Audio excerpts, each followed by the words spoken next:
So I always hear, what's the magic bullet to make our training in the dealership better?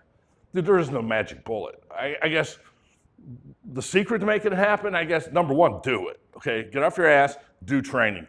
Well, I'm not very good at it. Well, get up and do it, and you'll start getting good at it.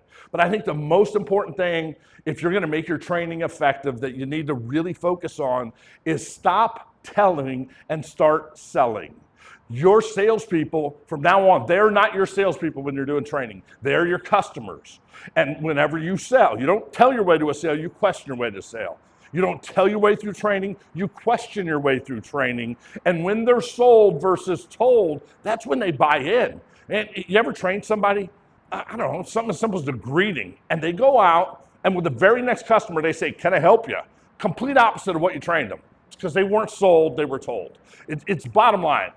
If people aren't doing what you want them to do, there's only two reasons. One, they don't know how to do it.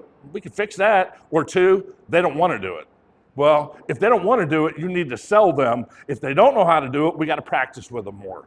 But if you become a seller, not a teller when you're doing your training, that's when you create the buy-in. I mean, it's as simple as, I don't know, should we ask a customer if they want to go on a demo or assume the demo?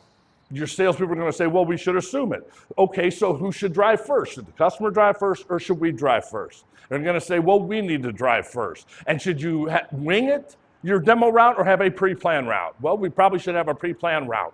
So you're just giving them either or questions, they're answering it, so now it's their idea and not your idea. That's what selling when you're doing training is versus telling. So just make sure you remember, your salespeople aren't your salespeople, they're your customers when you're doing your training. So if you need to become that great trainer in your dealership, if you have a sales team full of potential, they're just lacking the skills, get to the train-to-trainer workshop. I promise, when you walk out of that train-to-trainer workshop, your confidence level is going to be sky high, and you're going to get tenfold the results in your training than what you're getting right now. So I'll see you at Train-to-Trainer.